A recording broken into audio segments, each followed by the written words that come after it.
Hi అండి, నమస్తే. Welcome to smart Telugu వంటలు అండ్ బ్లాగ్స్. ఈరోజు మన వీడియోలో ఇంట్లోనే స్వచ్ఛమైన కమ్మని నెయ్యిని ఎలా ప్రిపేర్ చేయాలో ఈ వీడియోలో చూపించబోతున్నాను.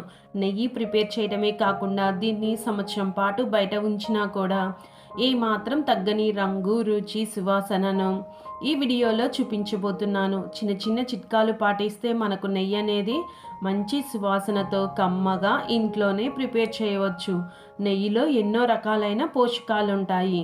ఈ నెయ్యిని ఉపయోగించి మనం మంచి మంచి రెసిపీస్ని, స్వీట్స్ని ప్రిపేర్ చేస్తూ ఉంటాం. దీన్ని ఏ విధంగా ప్రిపేర్ చేయాలి, దీనికి కావాల్సిన పదార్థాలు ఏంటో ఈ వీడియోలోకి వెళ్ళి చూసేద్దాం. ఇక్కడ నేను వెన్నను తీసుకుంటున్నాను. ఈ వెన్నను 2 నుంచి 3 సార్ల వరకు కలెక్ట్ చేసిన మేగడ నుంచి తీసినటువంటి వెన్న.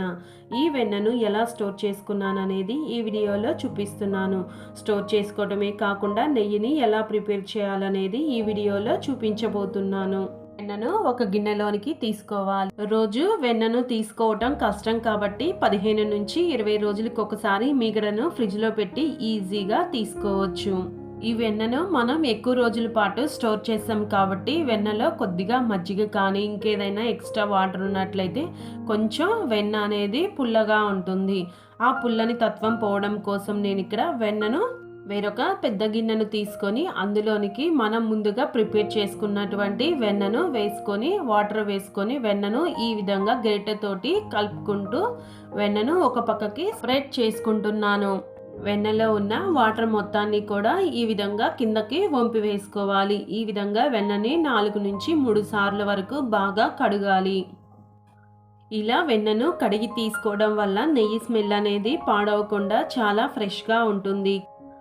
ఇలా తీసిన వెన్నని మనం ఇప్పుడు నెయ్యిలాగా తయారు చేసుకుందాం. స్టవ్ ఆన్ చేసి మనం ముందుగా ప్రిపేర్ చేసుకున్న బటర్ గిన్నెను పెట్టి మంటను మీడియం టు హై ఫ్లేమ్లో పెట్టి వెన్నను వేడి చేసుకోవాలి. ఎలా అయితే ఇందులో వాటర్ మొత్తం కరిగిపోయి నెయ్యి దగ్గర పడుతుందో మంటను తగ్గిస్తూ పెంచుతూ ఈ నెయ్యిని ప్రిపేర్ చేసుకోవాలి. ఎక్కువ మంట పైన నెయ్యిని మరిగిస్తే నెయ్యి అనేది మాడిపోతుంది. నెయ్యిని ప్రిపేర్ చేసేటప్పుడు బెల్లంను యూజ్ చేస్తున్నాను. ఇది డైరీ వాళ్ళ యొక్క సీక్రెట్ అండి. ఇలా బెల్లం వేయటం వల్ల నెయ్యి సంవత్సరం పాటు బయట పెట్టినా కూడా పాడవకుండా ఉంటుంది. బెల్లం వాడడం వల్ల నెయ్యి మంచి కలర్లోను మరియు నెయ్యి మంచి సువాసనతోనూ ఉంటుంది. ఏమాత్రం తగ్గని రంగు, రుచితో ఉంటుంది. 15 నుంచి 20 నిమిషాల తరువాత చూడండి, ఇందులోని వాటర్ అంతా తగ్గిపోయిన తరువాత నెయ్యి సపరేట్ అవటం స్టార్ట్ అవుతుంది. లాస్ట్లో నెయ్యి మాడిపోకుండా చాలా జాగ్రత్తగా మంటను లో ఫ్లేమ్లో పెట్టి నెయ్యిని ప్రిపేర్ చేసుకోవాలి. నెయ్యి మాడితే టేస్ట్, ఫ్లేవర్ రెండూ కూడా మారిపోతాయి. కాబట్టి లాస్ట్ మూమెంట్లో నెయ్యిని చాలా జాగ్రత్తగా ప్రిపేర్ చేసుకోవాలి. ఇక్కడ లాస్ట్లో ఉన్న కలాకానీ లాంటి చిన్న చిన్న ముక్కలు కొంచెం గోల్డెన్ కలర్లోనికి వస్తే నెయ్యి ప్రిపేర్ అయినట్లే.